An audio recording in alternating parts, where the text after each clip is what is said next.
Okay. Hello, everybody, and welcome to another edition of the Prize Picks pregame show, presented by Prize Picks, obviously, one of our friends here at Knicks Film School. Before I get to my first time exclusive guest that you guys are going to get to enjoy, I just want to give you all a quick rundown if you're joining us for the first time on how Prize Picks works. It's daily fantasy made easy. What we're going to be doing is doing a 5-pick flex play. We're going to be making 5 picks, tell you what we think the 5 best available props are for tonight, 4 that have to do with the Knicks game against the Pacers coming up in about an hour, and 1 out of town bet. If we get 3 right, we get 20% of what we enter in. So $20, you get $8 back. If we get 4 right, we double our money, so 20 to win 40. And if you get all 5 right, you can win up to 10 times as what you entered. So 20 would win 200. You could play further down if you'd like, play 4, 3, or 2 play bets if you'd like. If 5 is too much, I told John the other night, Jeremy, that I had DeRozan over or Levine over points, Jokic over assists, and Mac Jones under passing yards. And Mac Jones threw 3 passes, and I hit on all 3 as a result. Thank you, Bill Belichick, for running the ball the entire game like the Army offense. And that person I was just telling you guys about, Mr. Jeremy Cohen, joins me for the first time for one of these on the Prize Picks pregame show. Jeremy, how you doing? Doing great. It's the first time for everything. So looking forward to this one. Look at you embracing in new heights here on the Prize Picks pregame show. So we should go over how things went last night. And I would like to formally congratulate myself in the intentional reverse jinx of RJ Barrett, in which I took the under for him in total points. It was 13.5. The logic I was going with was that I would like to kickstart RJ Barrett.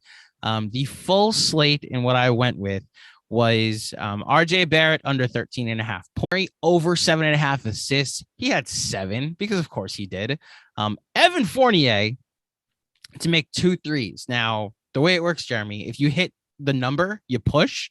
So you're able to like split the pot. Evan Fournier hit 2 threes, and then upon further review, the second 3, his toe was on the line, and they took the 3 off the board, and he didn't make another shot the rest of the game because Evan Fournier played poorly last night. And I was texting John once he hit the second 3, like, shit game, and all it takes is 2 shots because this is how streaky this guy is for him to hit his number. And I ended up losing. Derek White, though, however, 1.5 3-pointers made, and he hit that in the first quarter. So I was able to hit that over. And then LeBron James over 3.5 free throws. There's a special on Taco Tuesday that he had to hit over 3.5 free throws. They lowered the number and he hit it. So I was unfortunately only 2 out of 5 last night. If only DeJounte Murray had 1 more assist and Evan Fournier's foot was on the line, I would have had 3.5 or 4 out of 5. And then the only one I would have missed on behalf of all of you Knicks fans was RJ Barrett, 13.5. So hopefully we're doing a little better tonight, Jeremy.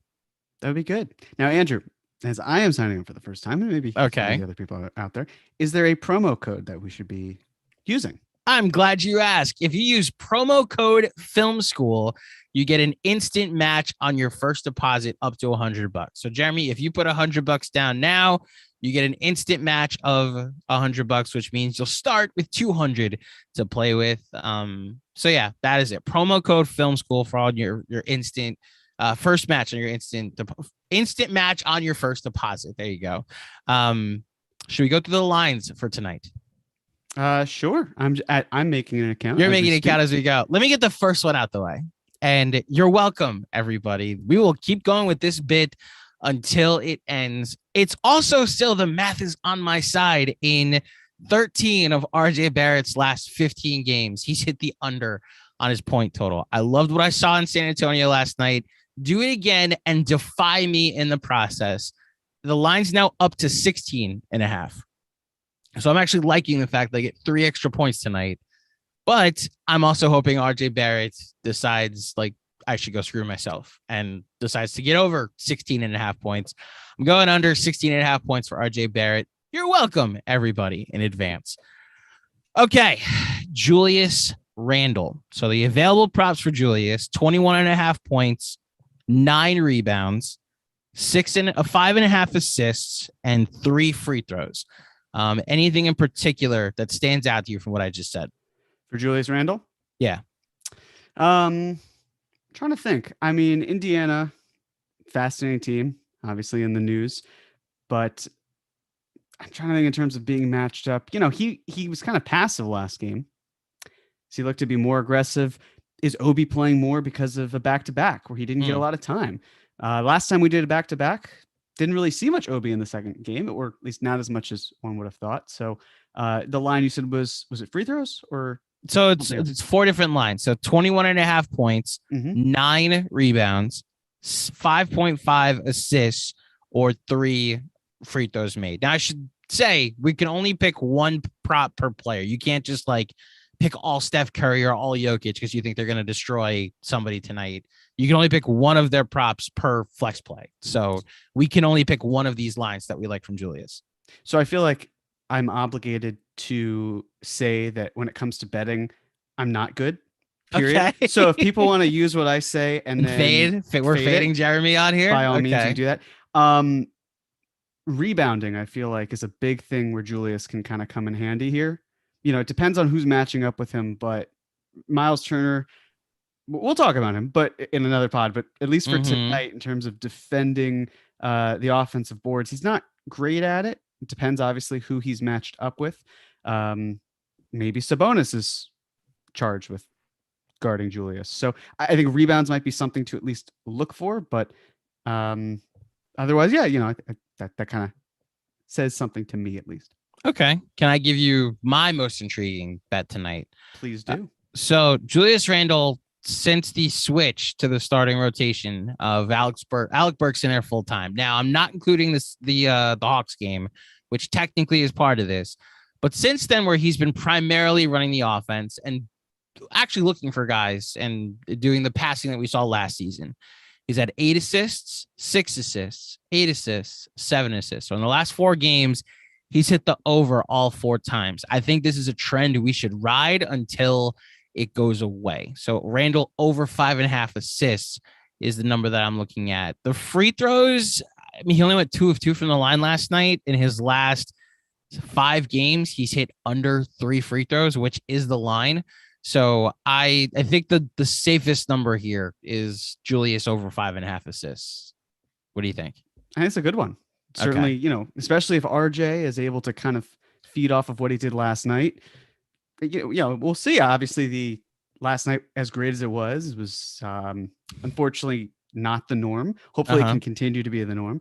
But, you know, when Julius doesn't have it going, at worst, he's able to just post up, draw a double team, kick it out, that sort of thing. So I think 5.5 is a safe number. Yes. Yeah. 6 assists actually seems low for the amount of times that I think he'll be passing tonight. Like even if RJ isn't making shots in 3 of the games I just mentioned, RJ Barrett wasn't hitting shots. 2 of them he didn't even play in.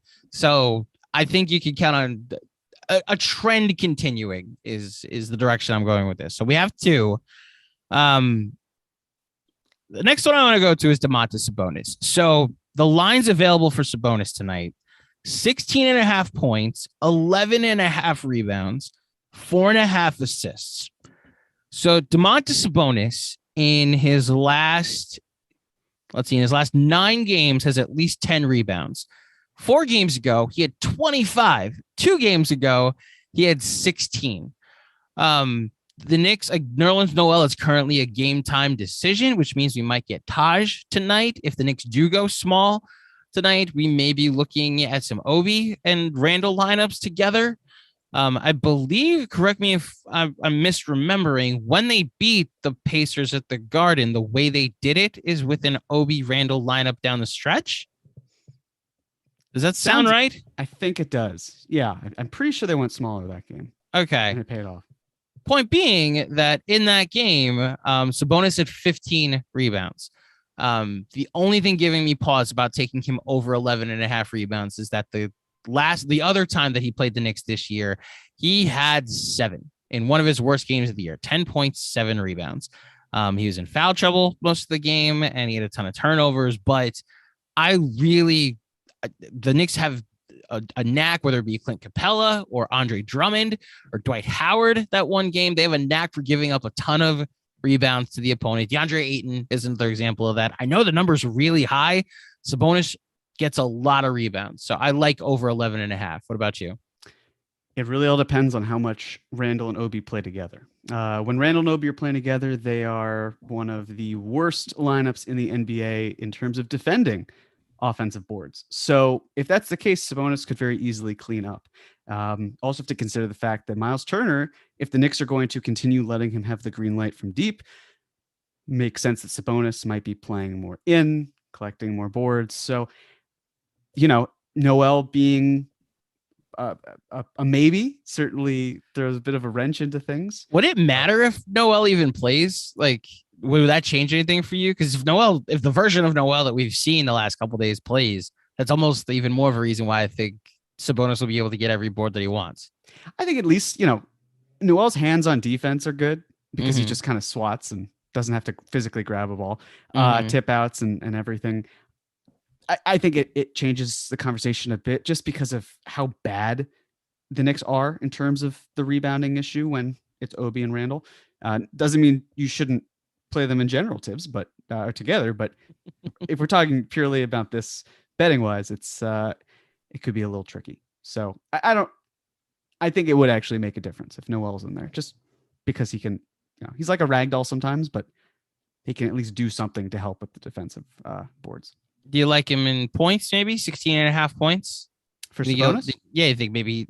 I'm trying to remember the games against the Knicks he's had in the past. Like, he hasn't necessarily torched us, but he hasn't necessarily, had bad games against the Knicks. Well, what are the assist numbers for Sabonis? The assist is 4.5. For his pattern for assists right now, he's had under that in 2 of the last 3 games. The last 5 are 5, 10, 4, 3, and 6.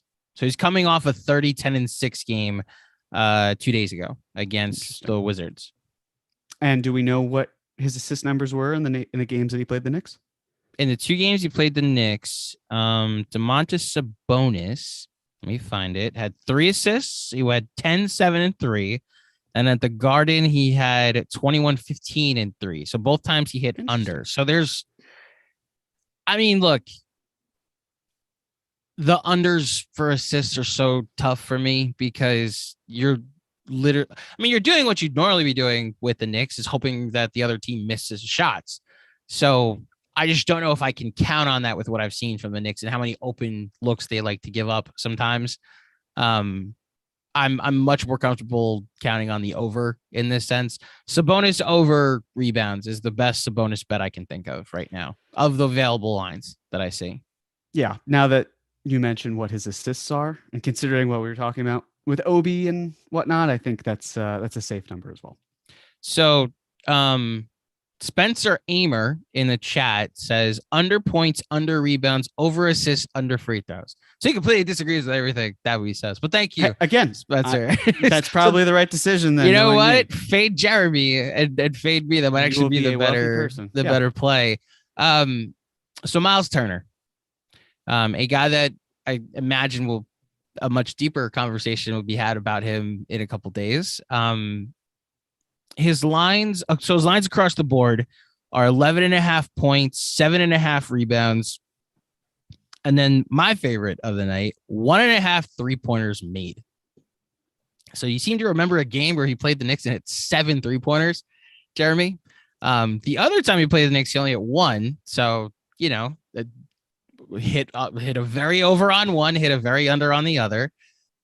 In 26 games this year, he's played 25. He's played 25 games this year. He's had at least 2 3-pointers made in 12 of them. So it's almost exactly half of the games.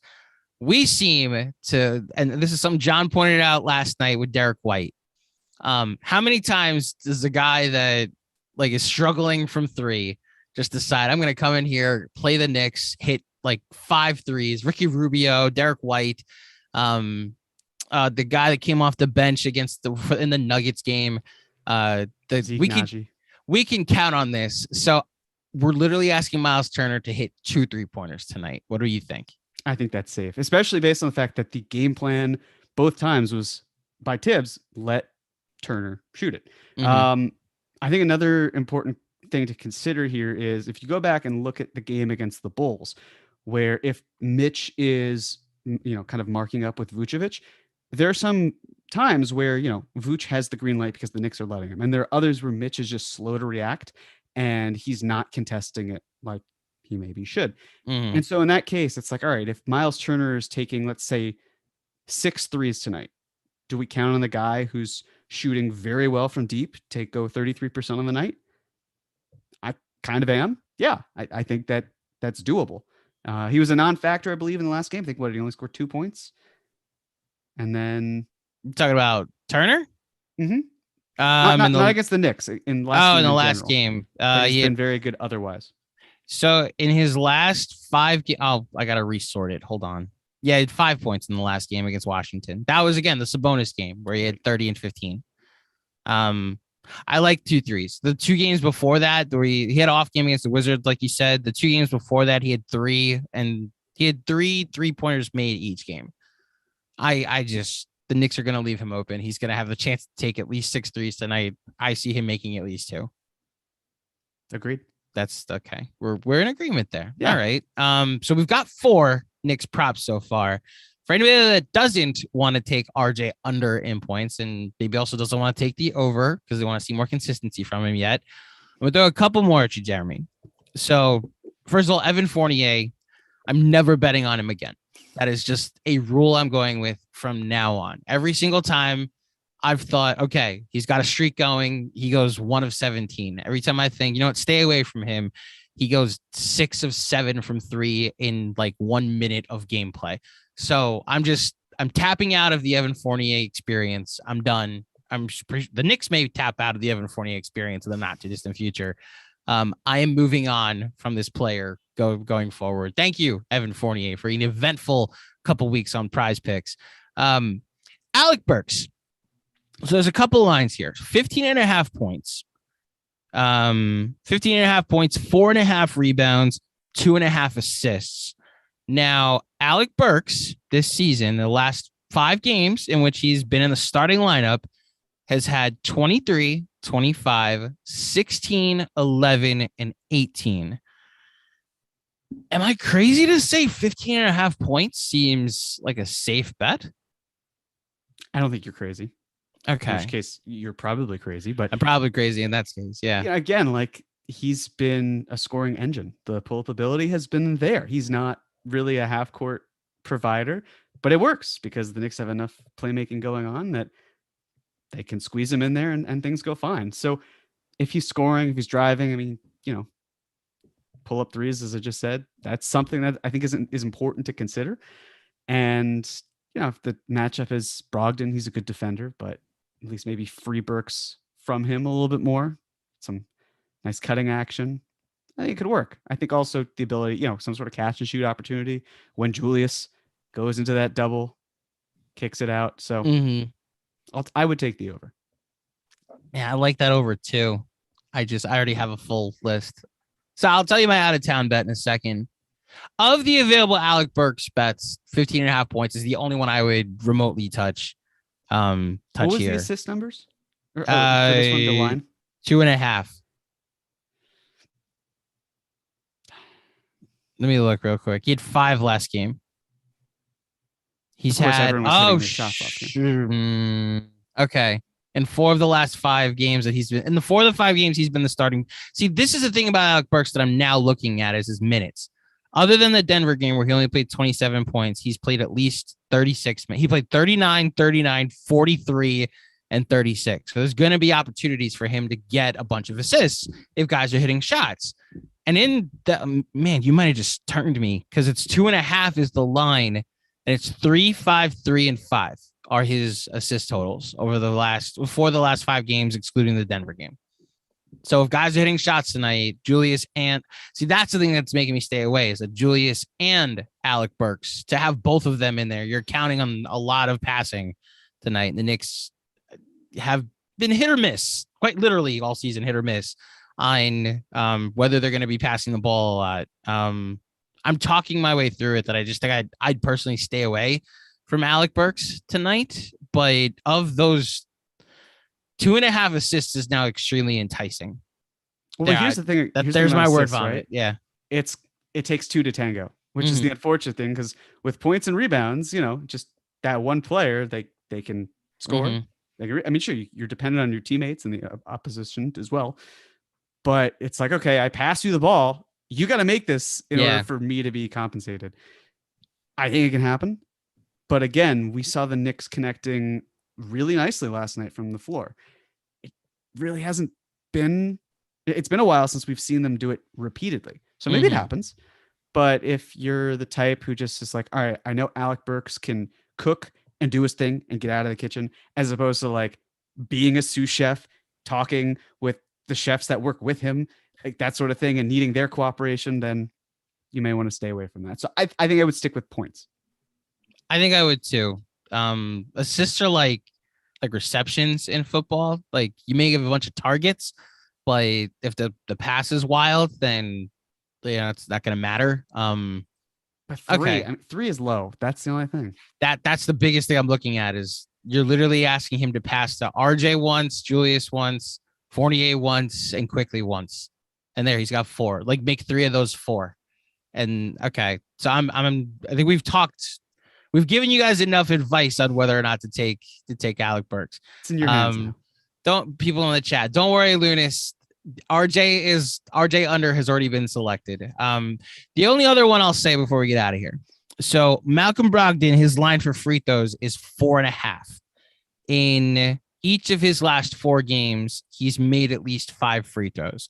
This season, he's made at least 5 free throws in 10 of the 21 games they've played, but it's in 10 of his last. Oh, hold on. What was the stat from before? He's done it in. There it is. So in his last 8 games, he's done it at least 7 times. He's hit at least 4 free throws, and the line is 3.5. So Malcolm Brogdon over for free throws is legitimate, especially if you think that he's going to get to the line at least. Like, what we're asking here is, can Malcolm Brogdon get to the line twice this game? That seems doable. I think a lot of it depends on how much he drives. Just looking now, he's actually on drives. He's pretty good at getting to the line. He averages 2 free throws a game through drives, which is, again, that's towards the top of the list. So, like you're saying, can he get there twice? I think he can. Can he make 4 free throws? He's a good shooter. I think that's certainly doable. But is he going to be more of a facilitator? That's the thing. The other thing to consider is that the Pacers are down in terms of players. Are they? I think Holiday's out. McConnell has just been injured. So I'm very curious as to how many minutes they're going to play Brogdon, because they don't have a lot of guys behind him. So that's something to keep track of and keep note of as well. So I'm going to call an audible as we wrap up here. I'm going to take Sabonis out of 11.5 rebounds. That's a very high number. It's not a high number for him. Brogdon free throws 3. I'm literally asking him to go to the line twice. I think he will go to the line at least twice tonight and hit 4 free throws. Like the Levine number, I took DeRozan and Levine over in free throws the night that they played the Bulls, and Levine went to the line 2 times for the Taj technicals, and then he went to the line during crunch time. He had the 2 free throws that gave him a 2-point lead, and then 2 put him away free throws. The line was 5.5. That's how easy it is to hit an over like this. So I'll go Malcolm Brogdon over 3.5 free throws made. And my out of town bets. So Nikola Jokic, I know that because I looked this up for Sunday. Nikola Jokic 3-pointers is 1.5. I'm literally going with the logic of, can Jokic hit 2 threes against the Pelicans tonight?